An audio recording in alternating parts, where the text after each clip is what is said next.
欢迎回来大中华新闻的现场，带乡亲来去听高水准的音乐响宴。花坛乡农会真用心哦，改造较早的老古庄，变成为万年花梦想馆，以及搭配彩绘壁面，替农民甲农会是带来新商机。加上去年举办的这古庄音乐会反应真热烈，今年再度邀请县内学生乐团来演奏优美的音乐，现场气氛是温馨搁热烈。好听的乐曲，互现场的观众听甲入迷。这个所在就是花坛农会国村，农会利用无收切的时间，把国村变做音乐厅，因为有挑高的空间特性，国村音乐会效果是特别好。来办理这个音乐会嘛鼓励咱在地的主题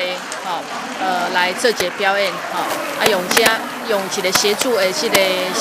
这个心啦想讲，互咱在地会当更较热烈，更较侪人会当欣赏到咱在地主题演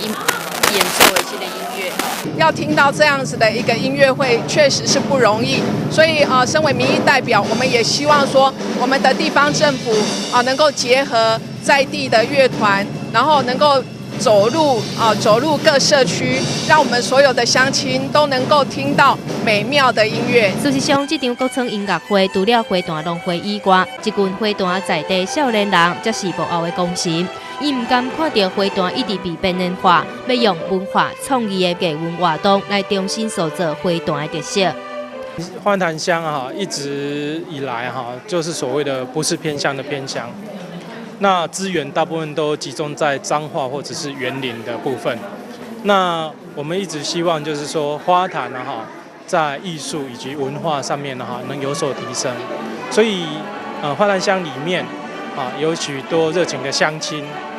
比如说高安鹰架简单集团黑公鸡餐厅等等他们就一起出钱出力与农会一起合作办理了这一个活动，这样，那希望能够在每一次的活动当中让花坛的文化素养能够提高。第二届花坛国村音乐会，唔有好听的乐曲，现场也阁有在地农特产品展售，上重要的也阁有真受欢迎的3D 彩绘墙面，这嘛互假日的花坛农会是吸引满满的人潮。大专新闻中心花坛采访报道。